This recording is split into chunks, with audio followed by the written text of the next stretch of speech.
예수님의 행적은 수많은 사람들의 관심과 소문과 또 모임으로 이어지고 있습니다. 그들에게 도를 말씀합니다. 그 도는 하나님의 나라겠지요.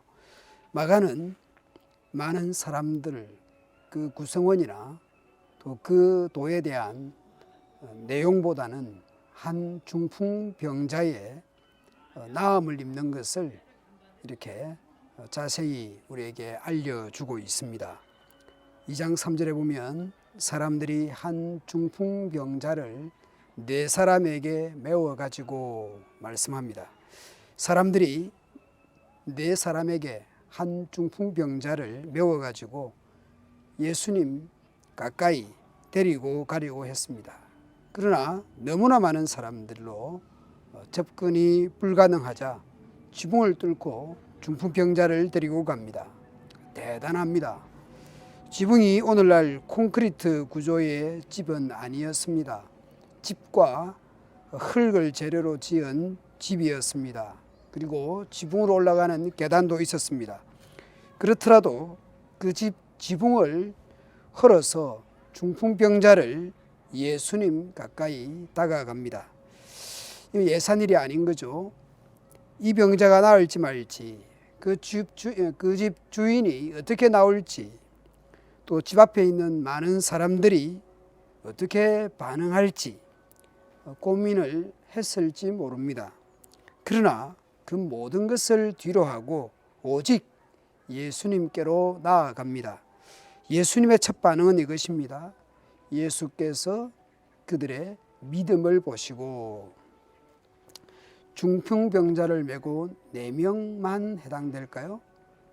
그들의 믿음에서 중풍병자를 포함해서 5명일까요? 같이 온 그 일행들을 포함해서 사람들의 믿음을 보셨을까요? 그게 그렇게 중요할지 모르겠습니다. 중풍병자가 예수님의 소문을 들었든지 친구들이 예수님의 소문을 들었든지 그건 중요하지 않습니다. 분명한 것은 집 안팎의 수많은 사람들과 또 지붕과 이런 것들을 뒤로하고 예수님께 나아갈 때는 믿음이 중요했습니다. 우리가 살아갈 때 평소에는 늘 다른 사람에 대해서 배려해야 합니다. 합리적으로 상식적으로 살아가야 합니다. 그런데 언제나 항상 무슨 일이든지 그렇게 상식과 합리적으로만 살아갈 수는 없습니다. 때로는 상식을 무시하자는 것은 아니지만 상식과 합리성을 뛰어넘어야 되는 경우도 있습니다. 믿음을 앞세워서 상식이나 또 합리성을 무시하는 것은 안 될 것입니다. 그러나 특별한 경우는 때로는 상식과 그 합리적인 자세를 뛰어넘을 수 있어야 합니다. 예수님은 그 중풍병자에게 말씀합니다. 네 죄 사함을 받았느니라. 그리스도가 오시면 메시아 시대가 되면 죄 사함의 은혜가 있을 것이라는 예언들이 있었습니다. 이사야든 예레미야든 에스겔이든 미가든 많은 선지자들이 그런 말을 했습니다. 그런 선지자들을 통해서 하나님께서 말씀을 주셨습니다. 악행을 사하고 다시는 그 죄를 기억하지 아니하리라. 너희를 정결하게 할 것이다. 우리의 모든 죄를 깊은 바다에 던지시리이다. 이 죄사함은 하나님이 하시는 것이었습니다. 그런데 예수님께서 죄사함을 받았다고 하니 그 자리에 있던 서기관들이 마음속으로 신성모독이라고 생각한 것입니다. 많은 유대인들은 아마 서기관처럼 생각했을 수 있습니다. 이런 서기관들의 마음속을 또 예수님은 간파하셨습니다. 그래서 인자가 곧 예수님이 죄를 사하는 권세 곧 하나님 자신이라는 것을 알게 하십니다. 예수님은 그 중풍병자에게 말씀합니다. 내가 네게 이르노니 일어나 네 상을 가지고 집으로 가라.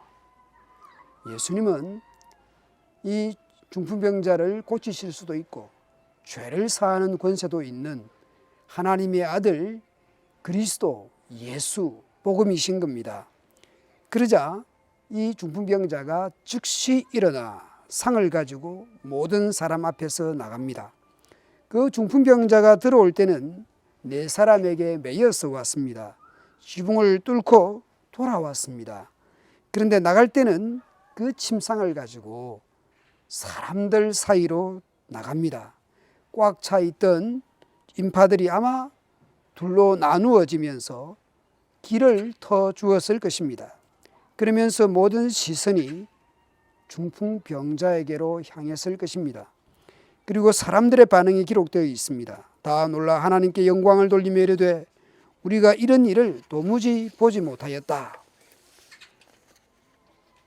월요일 본문부터 생각해 보면 강단 위에서나 강단 아래에서나 회당에서나 집에서나 안식일이나 다른 날에나 길에서나 귀신 들린 사람이나 나병 환자나 중풍병자나 어느 누구든지 모든 각색 병들을 고치시고 치료하십니다. 그리고 그뿐 아니라 죄를 사하십니다. 예수님의 말씀과 행하심 앞에 하나님의 영광과 하나님의 나라가 임하는 것을 직접 목격하고 놀라며 하나님께 영광을 돌립니다.